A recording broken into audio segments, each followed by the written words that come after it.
Bon matin! Juste vite vite comme ça, je rappellerai que nos toponymes portent des descriptions de territoire. Donc les noms qu'on donne à des lieux, à des rues, tout ça, d'après moi en tout cas, d'après ce que j'entends, d'après ma compréhension, le sens des toponymes nous vient avant de nous venir de des personnages. Souvent on dit ah ben ça c'est le nom d'un tel personnage historique. OK. Mais pour moi, c'est encore plus vrai que les toponymes nous indiquent, nous décrivent le territoire qui est nommé. Donc, niveau du sol, niveau de l'eau, relief, c'est souvent une question de ça. De quoi c'est fait, ce sur quoi on marche, puis à quel niveau c'est par rapport à l'eau. Je crois que tous les toponymes et les odonymes parlent de ça, en premier.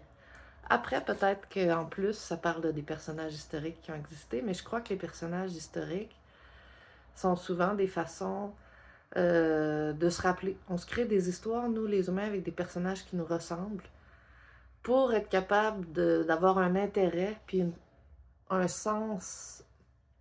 Ça nous aide à convoyer le sens à travers l'histoire, sans se désintéresser.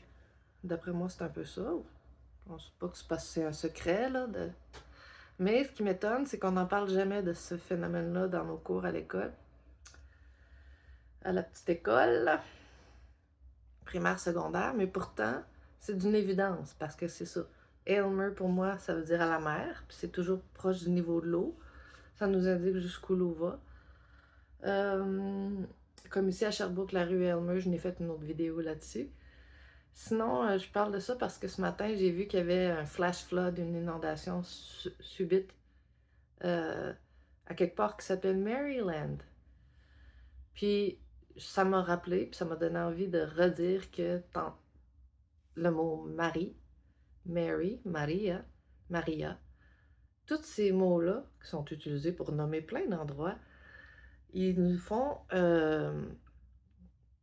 penser à la mer. Puis c'est pas pour rien, c'est des zones inondables, soit qui ont tendance à inonder de façon très rare ou très fréquente. Exemple, Sainte-Marie-de-Beauce, c'est là qu'elle déborde la rivière Chaudière en premier d'habitude, quand la rivière Chaudière déborde. Maryland, qui a un flash flood hier, qui a eu un flash flood hier. Il y a un endroit à Gaspésie qui s'appelle Maria. Fait que ça a toujours rapport aux marées. C'est juste ça que je voulais rappeler. Moi, je trouve ça fascinant. Puis, ce qui est le fun, c'est que entre toutes les langues, la langue qu'on parle au Québec, puis qu'on a réussi à sauver encore jusqu'à maintenant, c'est la clé de ces trésors-là. Nos toponymes dans le monde entier ont été nommés, ils ont été, c'est du français phonétique. Même l'île de Pâques, même l'île de Pâques, c'est l'île du Cap. La fête de Pâques, c'est la fête du Cap. Le soleil franchit le cap du printemps. C'est presque tout a été nommé en français. Le français, c'est la langue des débutants. Des débutants. La langue de la loi 101. 101, débutants. Fait que, on a nommé la phase matérielle. Tout ce qui est matériel. Même, je sais pas si c'est un addon, mais les produits patentés, là, les produits, ben, je pense que je l'ai dit dans ma dernière vidéo, mais les produits brevetés, souvent, les inventions sont nommées en français phonétique ou en franglais phonétique. Je donne toujours le même exemple dernièrement, mais c'est parce qu'elle est tellement le fun. C'est double levé D40. Cette huile-là, D40, le double est levé. Bon, de rouille ou de glace. Mais bon.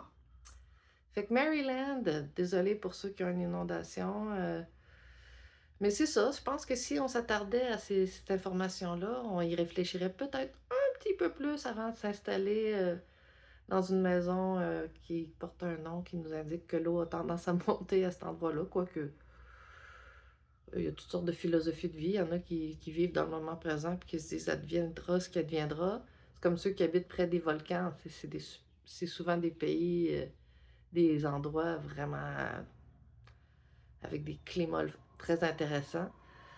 Au bord de l'eau, souvent, comme je pense à Mombacho, je pense en tout cas, souvent les volcans sont dans des endroits qui sont bien agréables au niveau climatique à vivre. Fait que je pense que les gens, ils arrêteront jamais de s'installer là parce qu'un volcan, on ne sait pas, ça peut ne pas exploser. Ça peut ne pas. Euh, comment on dit ça déjà? Faire éruption. Éruption. Ça peut pas arriver pendant toute ta vie, puis la vie de tes enfants aussi. Fait que, tu sais, il y en a qui vont y aller pareil, mais les toponymes nous donnent de l'information. Fait que je sais pas pourquoi que ça serait le temps, là, qu'on reprenne en main la clé de notre trésor québécois, cette clé-là, on la tient dans notre bouche. C'est la phonétique des termes. Merci, bonne journée.